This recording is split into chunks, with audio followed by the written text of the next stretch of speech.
rondando ya el 23 de abril, día del libro, hablamos hoy de este que tengo entre mis manos, escrito por un vitoriano que tenemos aquí al lado, su autor, Germán Ruiz Llano. Muy buenas. Buenas, ¿qué tal? Y que lleva este título, Álava, una provincia en pie de guerra, voluntariado y movilización durante la Guerra Civil. Y que está nada calentito, acabas de recibirlo como quien dice. Exactamente, entra ya a la venta y mañana se presenta en la Casa de Cultura. Eso es, y vienes a hablarnos de él, de este libro que mañana todos van a conocer mejor porque, como dice su autor Germán, se va a presentar en la Casa de Cultura, Ignacio Aldecoa. Te acompañarán además dos historiadores, Javier Gómez Calvo, doctor en Historia por la Universidad del País Vasco, y Santiago de Pablo, catedrático de Historia también por Historia Contemporánea por la UPV. Eso será mañana en la presentación en Ignacio Aldecoa, pero hoy vamos a hablar de este libro que es parte de la tesis de ese doctorado, porque tú eres, vamos a poner a la gente en situación, licenciado en Historia por la UPV, pero luego haces un máster, un doctorado en la Complutense en Madrid. Exactamente. Y allí es donde el trabajo que presentas como a modo de tesis, pues lo haces en formato libro, ¿no? Exactamente. Decides todas las investigaciones que tienes acerca de este tema en el que nos vamos a centrar ahora, pues hacerlo en un formato libro, sacarlo a la luz y publicarlo. Y esas inquietudes, ¿de dónde te vienen? ¿Cómo se te ocurre investigar acerca de esos años de la guerra aquí en Álava? Bueno, pues viene, por ejemplo, de hecho de que todas nuestras familias, pues por ejemplo, sus abuelos, nuestros abuelos combatieron allí o vivieron aquella situación.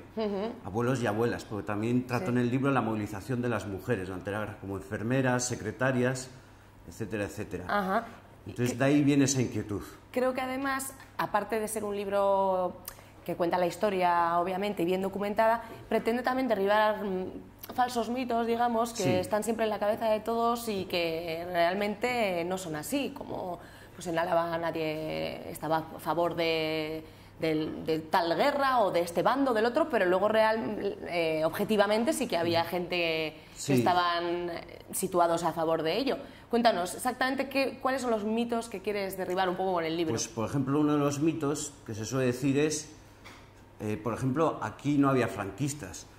Claro, entonces no se explica por qué dura una dictadura durante 40 años si no tiene un apoyo social y cómo los sublevados ganan la guerra civil. Tiene que haber un apoyo social mínimo. El libro habla fundamentalmente de los combatientes alaveses de esta guerra civil de la que hablamos, de ambos bandos, sobre todo te centras en los voluntarios, ¿no? Exactamente. Que no sé si hay voluntarios, y luego mencionabas forzosos. Sí, exactamente. ¿Son dos cosas diferentes? ¿Dónde radica un poco la diferencia? Digamos, los voluntarios es gente que va a la guerra queriendo ir a ella, se moviliza de manera voluntaria y se alista sobre todo en las milicias de los partidos políticos. Mientras que los forzosos son gente que se llama a su reemplazo, gente que había hecho servicio militar o que todavía no lo había hecho, y se les va llamando para que combatan de manera forzosa. Por eso a ellos se les llama y se les obliga a combatir. Claro, en este conflicto, recordemos, la guerra estaba dividida, se suele denominar los bandos republicano y bando sublevado. ¿Tú considerabas, Germán, que se había estudiado mucho sobre el bando republicano? Bueno, mucho. Se había sobre todo. Eso es, ahondado en ese tema, pero por eso dedicas un poco más tu esfuerzo en saber qué ocurría con el otro bando, con ese bando sublevado que finalmente se hizo con el conflicto. Exactamente. Durante los últimos años, con el auge de la memoria histórica, se ha estudiado sobre todo la represión de la dictadura franquista o de los sublevados, y también se ha estudiado sobre todo las izquierdas o el nacionalismo vasco, en el caso local, pero sin embargo no hay estudios sobre la zona sublevada o sobre los franquistas. Por ejemplo, resulta paradójico que a día de hoy no hay una obra de síntesis sobre el ejército franquista, cuando hay varias del ejército republicano. Entonces han quedado como olvidados, pues no sé, por igual ciertas ideas de, no sé, quizás parecer franquista por estudiarlos o no.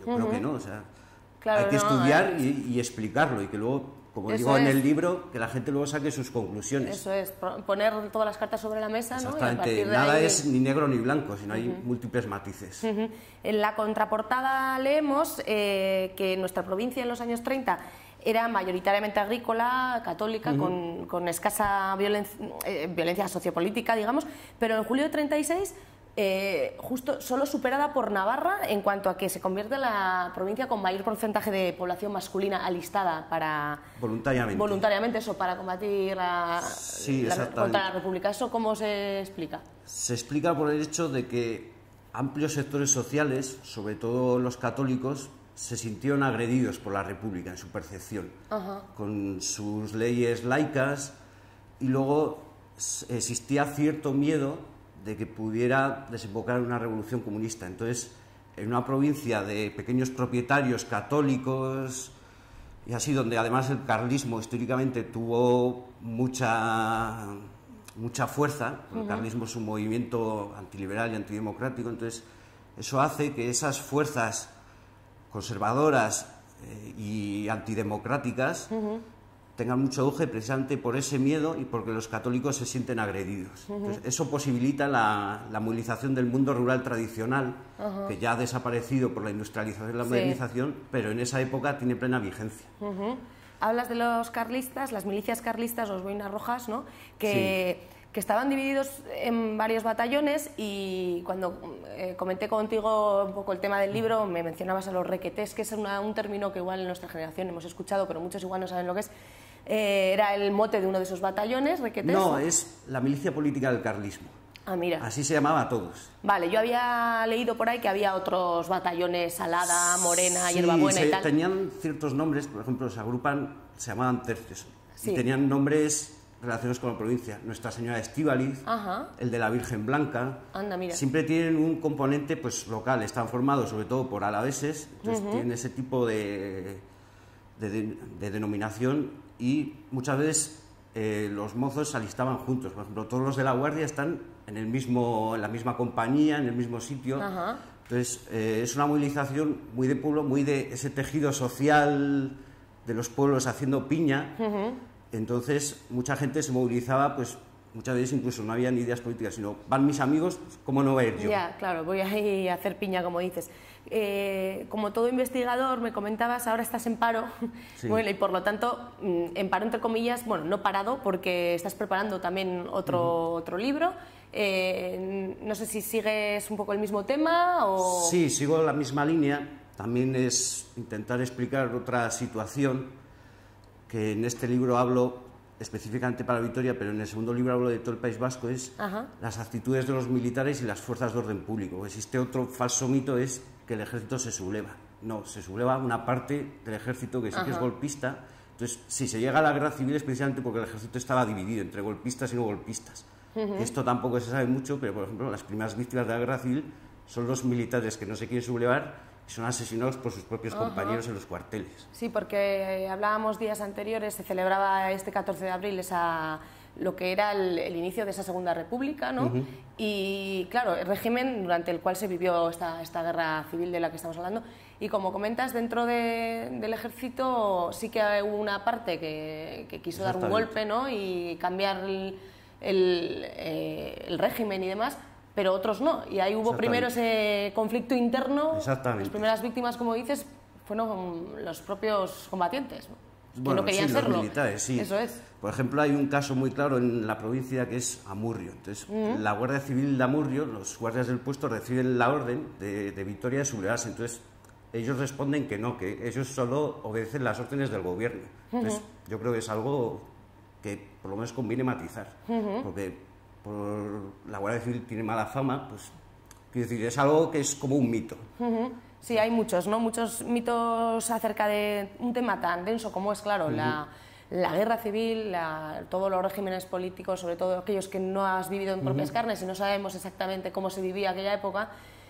Conviene, como has hecho tú, investigarlos, estudiar sobre ello y, por lo tanto, como decías, ya explicar lo que ocurría, que cada uno saque sus propias consecuencias. En el libro tenemos también fotografías, estos documentos, no sé a qué archivos has tenido que acudir, aquí mismo al municipal de... Sí, la mayoría de las fotos son del archivo municipal y luego hay algunas de la prensa de la época, del pensamiento alavés sobre todo. ¿Y para encontrarlo te ha resultado fácil esta prensa de la época? ¿Dónde la has localizado? Está, bueno, en Vitoria hay varios lugares, como la Fundación Sancho el Sabio, el Archivo de Diputación y la propia Casa de Cultura. Tienen colecciones de esta época, bueno, son de libre acceso, cualquier persona puede ir y consultarlo si quiere. La Casa de la Cultura que menciona Germán, Ignacio Aldecoa, ya saben, allí en la Florida, que es donde va a tener lugar la presentación del libro. Será mañana 21 de abril a las 7 de la tarde, así que si quieren escuchar todavía pues, más explicaciones acerca de este Álava, una provincia en pie de guerra, pueden escuchar aquí a su autor Germán y a Javier Gómez Calvo, Santiago de Pablo, que le acompañarán en esta presentación. 7 de la tarde, ¿verdad? ¿Mañana? Sí, mañana a las 7 de la tarde. Todo preparado ya, bueno, algunas cosas, ¿no? Flecos que hay que... muchas cosas que preparar para una presentación de un libro. Exactamente. Un libro que, claro, tiene mucho esfuerzo en su interior y sí, que han quieres sido ahora que... 5 años de investigación y, bueno, he consultado más de 50 archivos, entre locales, militares y en varios ministerios que había información. ¿Cómo se te dio finalmente esa tesis? ¿Dónde tuviste que presentarlo? Pues bien, el tribunal tuvo a bien darme el cum laude, entonces... Bueno, contento. Entonces ni tan mal, ¿no? Lo de así la charla conmigo, yo también te entrego esa matrícula, muchas gracias. Creo que me he instruido un poquito en el tema del que yo era un poquillo todavía profana, pues por no ponerte a investigar y claro, por no tener las inquietudes de un historiador como es nuestro invitado de hoy, Germán Ruiz Llano. Bueno, pues para los que tengan todavía más interés, generaciones, como dices, a los que les ha tocado todavía un poco más de cerca, porque nosotros lo tenemos presente en la memoria de nuestros abuelos, pero habrá gente que todo lo que está aquí escrito, lo que hablábamos de los requetés y diferentes capítulos que forman parte de este libro, seguro que les suena mucho y pueden mañana tener todavía más información y recordarlo gracias a la presentación de este libro que vemos ahí en pantalla. Bueno, pues muchas gracias, Germán. A vosotros. Seguimos en contacto y nada, cuando ya tengas el siguiente libro impreso, te vas por aquí vitorianeando y lo comentamos. Muchas gracias a vosotros. Gracias a ti, Germán. Nosotros seguimos vitorianeando hoy miércoles con otro, no es historiador, pero bueno, de carrera, pero vamos, de vida, ¿qué les voy a decir yo de don Luis Ángel?